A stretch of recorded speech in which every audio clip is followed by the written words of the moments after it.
Welcome back everyone to another one of these videos where I compare all the assassin protagonists of the series on different subjects and categories to determine who is the best at said category. Real quick, I just wanted to say thank you so much for all the support on this series. It seems a lot of you really enjoy these types of videos, so I really appreciate that. Again, if you have any suggestions for what subject you'd like to see me rate the assassins or Templars on next, let me know down in the comments. For this video, however, I'm doing one of the most requested ones from you guys in the comments from my last video. Who is the wealthiest assassin? Quick reminder, just in case you are new here, for these videos I only talk about and compare the protagonists of the AC series and those that were actually assassins. So Shay, Alexios, and Cassandra, as well as Eivor, will not be part of the discussion. Obviously, there's no real definitive way to say who is the wealthiest assassin in the series, so I'll just be looking at the economy systems in a lot of these AC games and how each of the assassins earned that money, and use a little bit of some personal opinion to assume who was likely the wealthiest of the bunch, and feel free to leave down in the comments who you think the wealthiest is and why.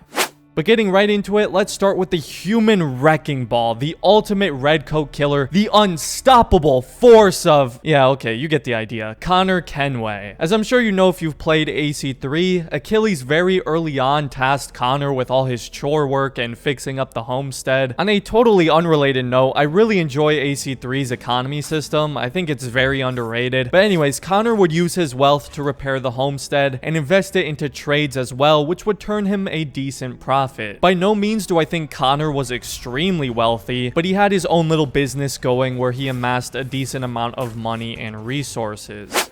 Unlike some of the other assassins, money was never a priority of Altair's. He was part of a creed that was clearly quite self-sustaining. I would assume Al-Mualim handled a lot of things on the economic side, while all Altair had to worry about was assassinating people and making sure his robes were wide enough to blend in with the scholars. Of course, AC1 didn't really have the more fleshed out economy system like in AC2 with Monteriggioni, but regardless, I don't think Altair was really an assassin to care about wealth or making money to finance and support the creed. I'm going to bunch the Fry twins together on this one since their wealth was essentially shared. It can be inferred that the Fry twins had a decent sum of money. Of course, Jacob, being the leader of what turns into a pretty massive gang, the Rooks, in London, would amass a decent amount of wealth. This paired with the train robberies, Fight Club, and all the different income-related activities in Syndicate as you perform jobs for people, would suggest the Fry twins became quite wealthy and would explain how they were able to build up and support a gang like the Rooks. Arno may not have owned a gang or robbed trains, but he had something far more profitable. A cafe. It may seem like I'm being sarcastic, but Cafe Theatra made absolute bank for Arno. If you get that thing fully upgraded, Arno is easily making over 30,000 livra an hour. Just from 24 hours, that's around 720,000 livra. That probably makes him one of, if not the wealthiest people in the world at the time. Of course, canonically, I doubt that's actually the case, and that's more just video game logic and Cafe Theatra being easily exploitable in Unity, but it can still be assumed that cafe made Arno quite the tidy sum of wealth, putting him up there with some of the richest assassins in the series.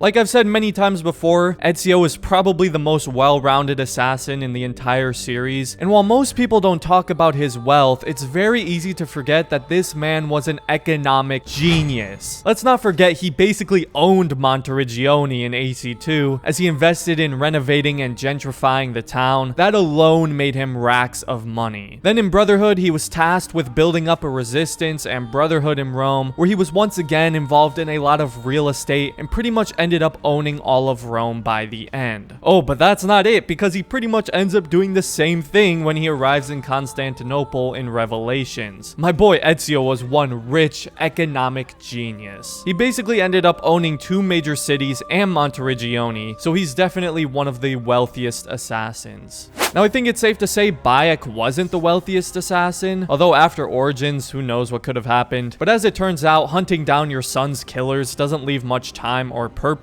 in getting rich. Now, of course, Bayek still made money. I do believe the Magi were paid, but obviously once he took off on his own, that steady income began to fade. Bayek doesn't have some sort of business or real estate like some of the other assassins, but he was still paid for doing jobs for people and stealing resources. Not the wealthiest assassin, but I doubt doubt he cares.